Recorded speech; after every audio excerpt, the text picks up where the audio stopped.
नमस्कार. संतवाणी विथ श्री या यूट्यूब चॅनलवर आपणा सर्वांचं स्वागत. ताई, आज एक ओवी ऐकली. सत्य दया समभाव हेची मुक्तीचे लाभ. ज्याच्या अंतरंगी भाव तोची पावतो हरी.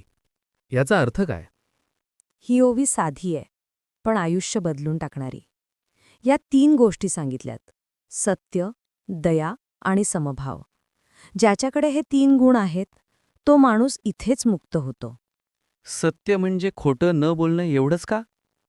नाही. सत्य म्हणजे मन, वाणी, कृती तिन्ही ठिकाणी स्वच्छता, ज्यात काहीही डावढाव नाही. आणि दया म्हणजे? दया म्हणजे फक्त दयेची भावना नव्हे, दुसऱ्याच्या वेदना स्वतःच्या वाटणं. ज्याच्या मनात ही भावना आहे, त्याच्या हृदयात देव स्वतः जागा करतो. आणि समभाव म्हणजे? हा सर्वात मोठा गुण. समभाव म्हणजे ज्याच्याकडे पाहताना मनात भेद न येणं. कोणी मोठा लहान नाही, कोणी परका माझा नाही, सगळे एकच. ताई, आजच्या काळात असं कुठे दिसतं? बघ दादा, कोणी अपघातात जखमी झाला तर मदत करणारा विचारत नाही हा कोणत्या जातीचा आहे, कोणत्या धर्माचा आहे. त्या क्षणी तो फक्त माणूस दिसतो. हा समभावच. आज कोणीतरी तणावावरून रडत असतो आणि आपण त्याला अगदी मनापासून आधार देतो. हीच दया. आणि मनात खोटं नाही, वर्तन पारदर्शक, हेच सत्य.